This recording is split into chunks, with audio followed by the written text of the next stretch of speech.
Hola mundo, este es su amigo y hermano Rami Pérez para presentarles reflexiones bíblicas. Y bien, en este día, antes de comenzar nuestra entrega de hoy de nuestro estudio bíblico, vamos a pedirle que le den manita arriba, dele a like, dele a me gusta, comparta la transmisión y suscríbase si no se ha suscrito. Hoy continuamos, recuerden que en esta semana hemos estado estudiando palabras sobre los últimos tiempos, varios versículos sobre lo que dice el Señor en los últimos tiempos.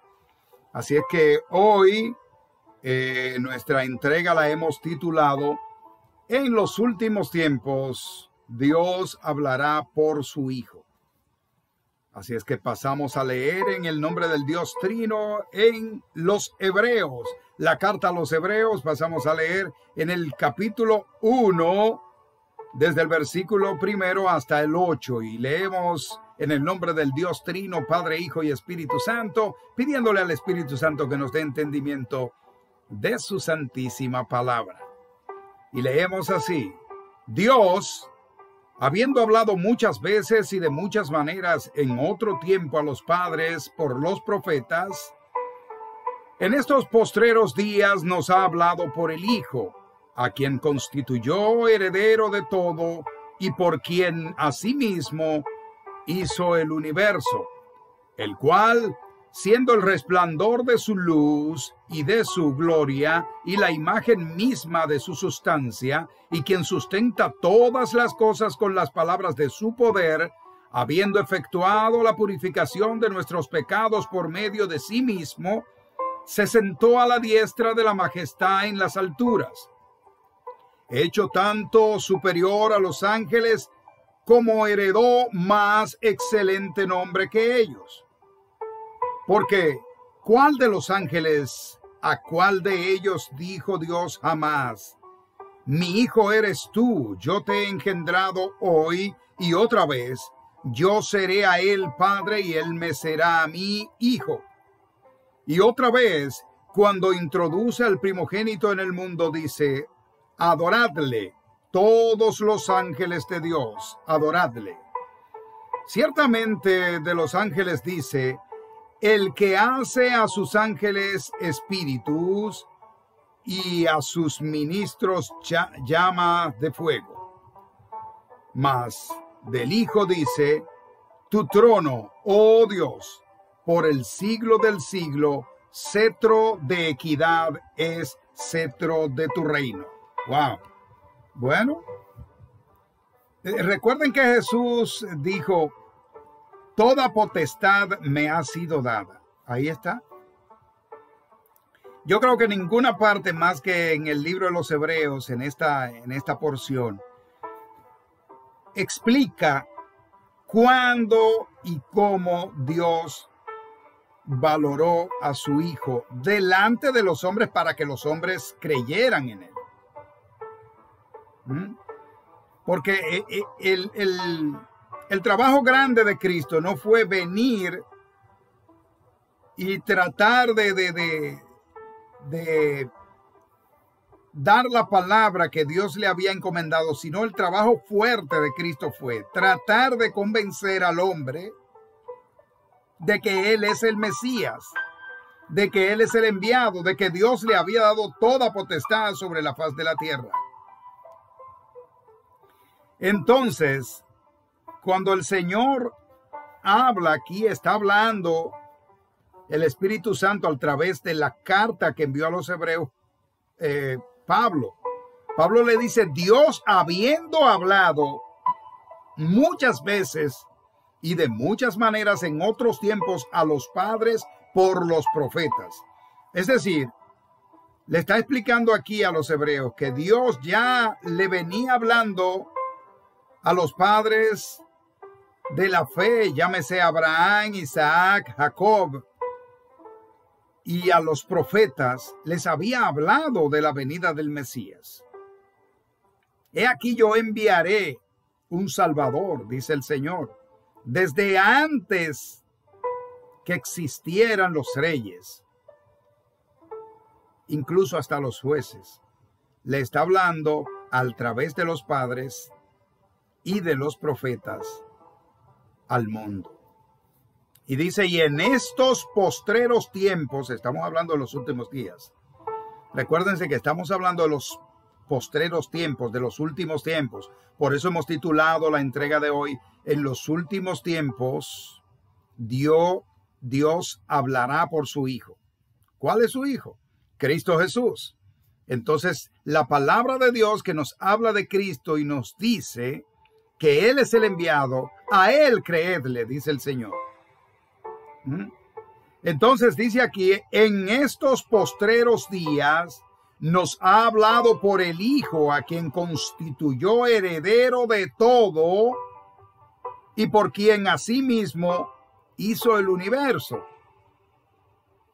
Jesús lo dijo muchas veces, toda potestad se me ha sido dada, y por mí lo que se hizo para mí. O sea, aquí lo está diciendo Pablo. Y recuerden, hay algo muy importante, sumamente importante, que es que Pablo tuvo un encuentro con Jesús. Pablo no fue de los apóstoles que convivieron con Jesús en el tiempo de su ministerio. Pablo viene a conocer a Cristo muchos años después de la muerte de Cristo, cuando éste lo arrojó del caballo con un estruendo, porque venía persiguiendo la iglesia cristiana. O sea, todo el que se decía ser cristiano, porque recuerden que el grave problema que ha existido entre la denominada iglesia ortodoxa y el protestantismo, llámese los que nos hemos desligado de la vieja iglesia para creer en el Dios verdadero y solo adorar a Dios el Padre, Dios el Hijo, que es Cristo, y a su Espíritu Santo. Cosa esta que no se nos era permitido en la vieja doctrina. Entonces la gran lucha que ha venido acaeciendo es precisamente entre la vieja doctrina y la nueva doctrina. Por eso era que Pablo era un perseguidor, porque Pablo era fariseo. Y Pablo era de los estudiosos de la ley. Fíjense que Pablo fue un hombre muy adiestrado, estudiado, dice la palabra, bajo los pies de Gamaliel, maestro del Sanedrín, uno de los más grandes maestros, y no se habla de otro como él. O sea que pudo haber sido Gamaliel el más faculto de los maestros de la ley en aquel entonces. Entonces Pablo venía de ahí, de esa raíz. Estudió con él. Entonces el celo de Pablo por la iglesia. Miren, a propósito del celo por la iglesia, me llega a mi pensamiento una situación que acontece muy a menudo entre los hermanos cristianos. Nosotros vemos un hermano y todos hemos cometido ese error. Todos, en criticar a un hermano que está haciendo las cosas como nosotros creemos que no debía hacerla, como la palabra de Dios no ordena. Entonces ocurre que cometemos el error y quizás el pecado de criticar a ese hermano. Y el Señor no nos manda ni a criticar ni a juzgar a los hermanos, sino a orar por ellos. Hay hermanos que por inconveniencia o por desacuerdo con otros hermanos en la iglesia han dejado de ir a la iglesia. Esto no ocurre en nuestra iglesia, ocurre en todas las iglesias cristianas, que hay gente que quiere tomar la defensa de Dios en sus manos. Y Dios no necesita que nadie lo defienda. Él es omnipotente. Él se defiende solo. Él nos defiende a nosotros, pero Él no necesita que nosotros lo defendamos. Por ende, hermano, hermana, si usted ve algo descompuesto en la iglesia, lo primero que dice la palabra de Dios es, vaya y hable con ese hermano o esa hermana. Y si usted no logra convencerle, de que está errado o errada, busque 2 testigos y háblele otra vez. Y de no escuchar, de no temperar, entonces, ahí sí, usted tiene la autorización de hablar con el pastor. Y si esa persona no cambia, por H o por R, ore por esa persona, pero en todo momento debe orar. Cuando vaya a hablar usted solo, cuando vaya a hablar con un testigo, cuando se lo diga al pastor, como quiera, si es que está pasando algo que sea digno, ¿verdad? Porque a veces vemos cosas que no, inexistentes, y culpamos a personas de cosas que no han cometido. Esos errores cometemos en las iglesias. Y es que el demonio siempre está a la expectativa para buscar cualquier forma para desencantar a las ovejas del Señor. Y hay que estar muy pendiente de eso. Bien, y seguimos leyendo aquí, dice, el cual siendo el resplandor de su gloria y la imagen misma de su sustancia, y quien sustenta todas las cosas con la palabra de su poder, habiendo efectuado la purificación de nuestros pecados por medio de sí mismo, se sentó a la diestra de la majestad en las alturas. Oiga bien, Cristo, habiendo sustentado todas estas cosas, la palabra en su poder, habiendo entregádose a sí mismo por nuestros pecados, limpiando nuestros pecados, impregnándonos la palabra, murió por nosotros, resucitó y está sentado a la diestra del Dios Altísimo. O sea, ¿quién más que Jesús tiene poder? Los ángeles se postran a sus pies. La propia madre que lo parió le llamaba mi Señor. Y si ella le llamaba mi Señor, ¿cuál es el Señor? Él es. Entonces, dice a continuación, hecho tanto superior a los ángeles, lo acabo de decir, cuanto heredó más excelente nombre que ellos. No hay ningún ángel, ni arcángel, ni querubín que tenga la mayor altura y la mayor posesión del universo que Cristo Jesús. Ese es nuestro guía. Y lo dice la palabra de Dios, porque ¿a cuál de los ángeles dijo jamás: este es mi Hijo amado en quien he confiado, a Él creedle, a Él seguidle, dice el Señor? ¿Recuerdan ustedes cuando, sin necesidad, pero Cristo fue el ejemplo hecho hombre para los hombres por la eternidad? Él fue a bautizarse a los pies de Juan el Bautista en el río Jordán. Y Juan inmediatamente le dijo: pero Señor, yo he de ser bautizado por ti antes que yo bautizarte a ti. Y él le dijo: conviene que así acontezca. ¿Por qué le dijo Cristo eso? Bueno, porque el ejemplo es Él. Es que si usted, por ejemplo, la gente del mundo, mire, yo recuerdo que en el mundo la gente, mire, igualitito que lo que hacían los fariseos. Los fariseos ponían cargas y ellos no la cumplían, pero hacían que el pueblo la cumpliera. Hay padres que usan vicios, fuman cigarrillos, usan alcohol, y si ven un hijo usándolo, yo he visto que hasta le han dado por la boca a un joven que han encontrado fumando un cigarrillo. Pero el cigarrillo que se estaba fumando lo sacó de la cajetilla del padre.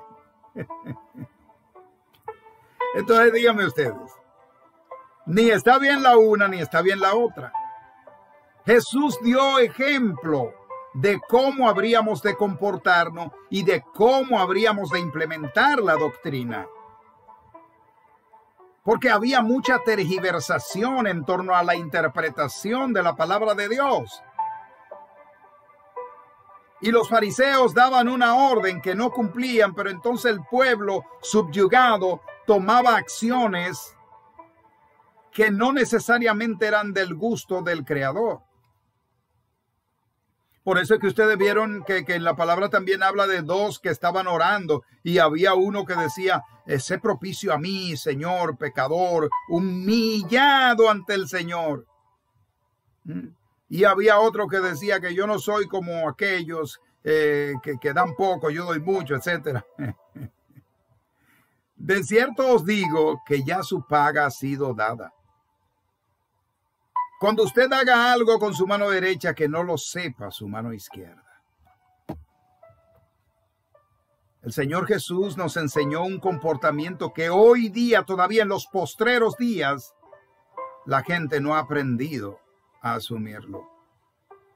Siempre nos estamos matando y cuando se trata de religión, óigame, no es solamente que todos nos creemos dueños de la verdad. Nadie tiene la verdad. La verdad la tiene Cristo Jesús y está en la santísima palabra de Dios que llamamos la Biblia. Ahí la encontramos. Pero hay gente que, mire, lo más difícil es convencer a un ser humano de algo que le han impregnado de tal manera. Mire, dice la palabra, forma el niño en su juventud y jamás se apartará de esa enseñanza. Ha sido muy difícil, por no decir casi imposible, que muchos que fuimos formados con una doctrina equivocada, solamente porque el Señor tenía propósito con nosotros, llegamos a entender que la única verdad es Cristo Jesús. Y a dejar toda costumbre y toda idolatría y toda humillación innecesaria para venir a los pies de Cristo. Pero es difícil. Hay personas que uno le habla de Cristo y dice, no, yo soy de tal religión que se llama tal y tal. Digo, wow, pero ¿y cuántos nombres tiene esa religión? Porque muchos dicen yo soy adventista. Otros dicen yo soy pentecostés. Otros dicen yo soy islámico, yo soy judío, pero una religión que tenga un nombre y 10 apellidos, por Dios. Cuando el único que merece toda honra y toda gloria es Cristo Jesús. Si usted profesa a Cristo Jesús como su Salvador y sigue sus pasos, usted es un cristiano. Usted es parte de la iglesia de Cristo. No tiene que tener un nombre. Yo soy tal. No, usted no es de nadie. El único es Cristo. Cristo no es religión, es una relación. Sé que a mucha gente no le cae bien eso, porque hay gente que les gusta acomodarse. A nadie le gusta acostarse en una cama de piedra, porque es incómodo. Y el cristianismo, la relación con Cristo, no es una cosa cómoda. No es cómoda para la concupiscencia del hombre. No, no lo es. Es difícil porque tenemos que llevar una doctrina, una disciplina, la cual el mundo nos tiene acostumbrado a otra cosa. Terminé de trabajar, fin de semana, un frasco de alcohol o media caja de cerveza. Eso es lo que vaya a celebrar y a cantar. Eso es lo que el mundo nos tiene acostumbrado. Entonces, al tener que dejar todas esas cosas, porque por demás hacen daño al cuerpo, al organismo. No es simplemente porque nos convirtamos a Cristo, es que hace daño. La palabra habla específicamente de eso, de personas que son muy dadas al vino. Y esto hace daño al organismo y hace daño al alma. Además, cuando usted, mire, yo no le digo a nadie que tome. Pero, por ejemplo, el vino rojo es una bebida que se usa desde nuestros ancestros, desde siempre, porque es saludable, es incluso hasta medicinal. Pero no para que usted se tome una botella de vino a cada rato, ni los fines de semana, ni cada domingo. No. Una copita pequeña con una comida para la buena digestión y muchas veces para ayuda con la circulación de la sangre. No siempre puede ser pasable, ¿no? pero no recomendamos. Yo no les recomiendo a nadie que tome nada absolutamente que tenga alcohol. Hay gente incluso que se acostumbró tanto a la cerveza y se convirtió al cristianismo, que hoy día toma cerveza sin alcohol. Sí, hay cerveza sin alcohol. Sabe igualitita, yo la he tomado. Sabe igualito que una cerveza, pero sin alcohol. Pero dice Pablo que el que quiere casarse, buena cosa quiere, pero es mejor que si usted es un ministro y no puede casarse, no se case. Pero no está diciendo que está prohibido casarse a los ministros. Como hay religiones que le prohíben a sus ministros que se casen. No, lo que pasa es que si usted se va a entregar a la obra del Señor y usted va a interrumpir las acciones del trabajo que tiene que hacer en esa obra del Señor, es preferible que usted esté solo, pero no está diciendo que es un pecado casarse, no, jamás, porque ¿cómo vamos a tener los hijos? ¿Cómo vamos a procrear y hacer lo que el Señor nos ha mandado de fructificarnos? Mire, está tan interesante, nos pasamos del tiempo, ay santo Señor, bendito sea. Bueno, nos pasamos del tiempo, pero no queremos despedirnos sin preguntar si en la audiencia hay alguien que quiera recibir a Cristo como su Salvador. Solo Cristo salva. Estamos en los postreros tiempos, estamos en los últimos tiempos. Y si usted dice, lo dejaré para mañana, puede ser tarde. Así que quiere recibir a Cristo como su Salvador. Correcto, pues repita conmigo: Señor, vengo a tus pies, lleno de pecado, cargado de iniquidad. Perdóname, perdona mis pecados, transfórmame, inscribe mi nombre en el libro de la vida. Y yo te prometo que estaré a tus pies, dándote honor, gloria y honra por toda la eternidad. En el nombre de Jesús. Amén y amén. Si usted hizo esta confesión de fe conmigo, le felicito. Ya usted está en el redil que le lleva al camino a la eternidad en Cristo Jesús. Consiga una congregación cristiana, hable con el pastor y dígale: recibí a Cristo como mi Salvador. Él le acogerá, le darán clases bíblicas, luego usted será bautizado o bautizada y podrá entonces llevar palabra del Altísimo donde quiera. Lea la Biblia en lo que esto ocurre y siempre. Y si no tiene el libro, bájela en su dispositivo móvil, que es gratis. Léala desde el principio al fin, desde Génesis hasta Apocalipsis, y dígale al Espíritu Santo que le dé entendimiento y Él lo hará. Esto ha sido todo por hoy. Su amigo y hermano Rami Pérez se despide, diciéndoles que el Dios Altísimo les bendiga rica y abundantemente. Shalom, shalom.